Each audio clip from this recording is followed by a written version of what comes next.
Hello students, कैसे हैं आप सभी।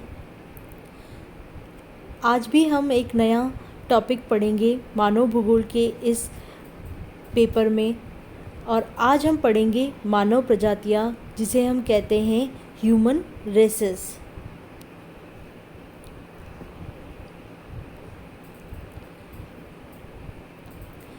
सबसे पहले हम प्रजाति का अर्थ समझेंगे। भूतल पर पाए जाने वाले समस्त जीवों को उनकी जैविक विशेषता के आधार पर कुछ वर्गों में विभक्त किया जाता है, जिसे जाति के नाम से जाना जाता है।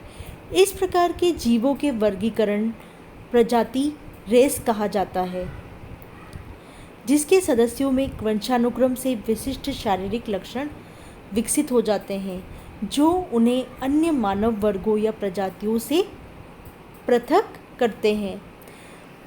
प्रमुख यह एक नस्ल या जन्मजात संबंधों का मानव वर्ग होता है, जिसमें वंशानुक्रम द्वारा शारीरिक लक्षणों में समानता पाई जाती है। इन शारीरिक लक्षणों में शरीर का कद, त्वचा का वर्ण, बाल की बनावट, सिर की आकृति, नाक व आँख की बनावट, मुखाकृति आदि हैं। इसको हम सरल शब्दों में हम समझें तो मानव के जो शारीरिक लक्षणों में जो समानता पाई जाती है, वह शारीरिक लक्षणों में समानता शरीर का कद हो सकता है, वो लंबे हो सकते हैं या नाटे हो सकते हैं, या मध्यम आकृति के हो सकते हैं। त्वचा का रंग गोरा हो सकता है, काला हो सकता है, पीला हो सकता है।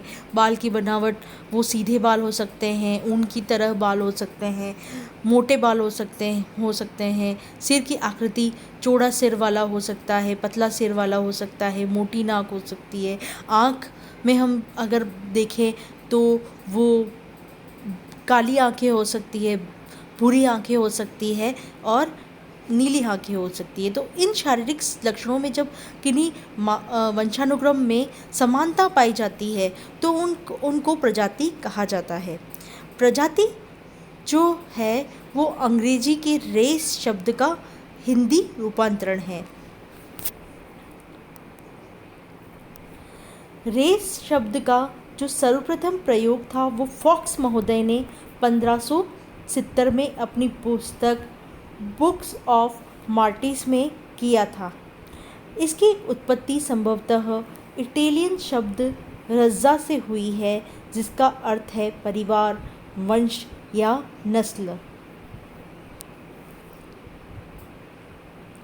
अब हम विभिन्न जो नृजाति शास्त्री थे या भूगोलविद्ता थे, उन्होंने प्रजाति की कौन कौन सी परिभाषाएं दी हैं, उनका अध्ययन हम करेंगे। सबसे पहले हम लेते हैं विडाल डी लो ब्लॉश को। विडाल डी लो ब्लॉश ने प्रजाति की परिभाषा इस प्रकार बताई है कि प्रजाति का अभिप्राय उस कायिक वर्गीकरण से है जो मानव काया की आकृति तथा शारीरिक लक्षणों पर आधारित होता है। मतलब जो विडाल डी लो ब्लॉश है वो मानव का आया जो मानव की जो शरीर है उसकी आकृति और शारीरिक जो भी लक्षण है उसी को वो प्रजाति मानते हैं। क्रोबर के शब्दों में प्रजाति जो है एक मान्य जैविक संकल्पना है। यह आनुवंशिकता, नस्ल जननिक लक्षण और उपजाति द्वारा संगठित एक समूह है। यह मान्य सामाजिक सांस्कृतिक विचारधारा नहीं है।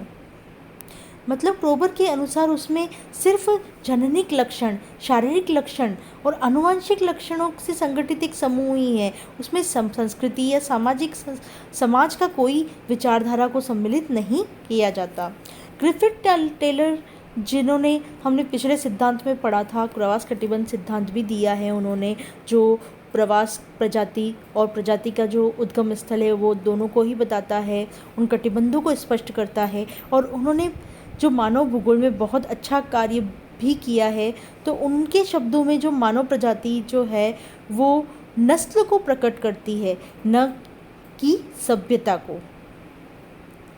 इस प्रकार से हम भौगोलिक पारिभाषिक शब्दकोश को देखें, उसके अनुसार जो इन सभी परिभाषाओं, जितने भी भूगोलवेत्ता या नृजाति शास्त्री थे, उन सब परिभाषाओं को एक एसेंस मिला बनाकर एक सर्वमान्य परिभाषा दी गई। मानव प्रजाति मानव जाति का उपवर्ग है जिसके सदस्यों में वंशानुक्रम में विशिष्ट शारीरिक लक्षण विकसित होते हैं जो उन्हें अन्य मानव वर्गों या प्रजातियों से अलग करते हैं। इस तरह से जिन मानव प्रजातियों के सदस्यों में अन्य मानव प्रजाति के सदस्यों से जो शारीरिक लक्षणों में जो भिन्नता है, जो उन दोनों प्रजातियों को अलग करती है, वही मानव प्रजाति कहलाती है। कुछ समाजशास्त्रियों के अनुसार प्रजाति की परिभाषा इस प्रकार दी गई है कि प्रजाति मानव जाति का एक प्रमुख भाग है जो इस नस्ल की शारीरिक विशेषताओं में चिन्हित है। प्रजाति की सभी परिभाषाओं को हम पढ़कर पाते हैं कि समाजशास्त्रियों के बीच में या नृजाति शास्त्रियों के बीच में के जो भिन्न मत होने के बावजूद एक बात जो साफ तौर पे उभर कर सामने आती है कि प्रजातियां एक समान लक्षण वाले मानव समूह हैं। अतः मानव जाति का प्रजातियों में विभाजन सामाजिक या सांस्कृतिक न होकर जैविक है। किसी भी मानव प्रजाति के शारीरिक लक्षण वंशानुक्रम द्वारा पीढ़ी दर पीढ़ी आगे भविष्य में जारी रहते हैं जो उसकी पहचान को सुनिश्चित करते हैं।